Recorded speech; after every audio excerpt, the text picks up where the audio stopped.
তো আমি কালকে একটা ভিডিও দিয়েছিলাম যে বিল্লাল ভাই নতুন বাসা তৈরি করতেছে, তো এই বিষয়ে মানে অনেকে ভিডিও দেখে অনেকে ব্যাড কমেন্ট করতেছে, যেমনটা হচ্ছে যে ভাই নাকি অসহায় মানুষের টাকা মেরে সে বাসা করতেছে। আসলে ভাই এই বিষয়ে আপনি কি বলবেন?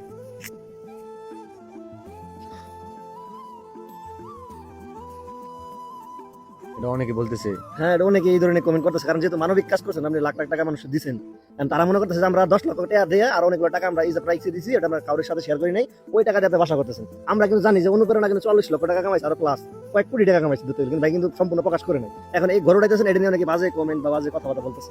এই বিষয়ে আপনি তাদের বিষয়ে কি বলবেন? এই বিষয়ে তো আমি অনেক আগেই বলেছি, লোকের কথায় কিচ্ছু যায় আসে না। মনোবল থাকে যদি শক্ত, ঘৃণা করবে 2-4 জন, বেশিরভাগই হবে শুভাকাঙ্ক্ষী কিংবা ভক্ত। আশা করি বুঝতে পেরেছেন, ভাই আর কি জবাবটা দিয়ে দিয়েছে ছন্দের মাধ্যমে। ঠিক আছে, থ্যাংক ইউ। ভাবতেছেন গোপন কথা কেমনে হয়ে গেল ফাঁস? পরামর্শ নিশ্চয়ই নিজের মানুষের সাথেই করছিলেন। সর্বনাশ।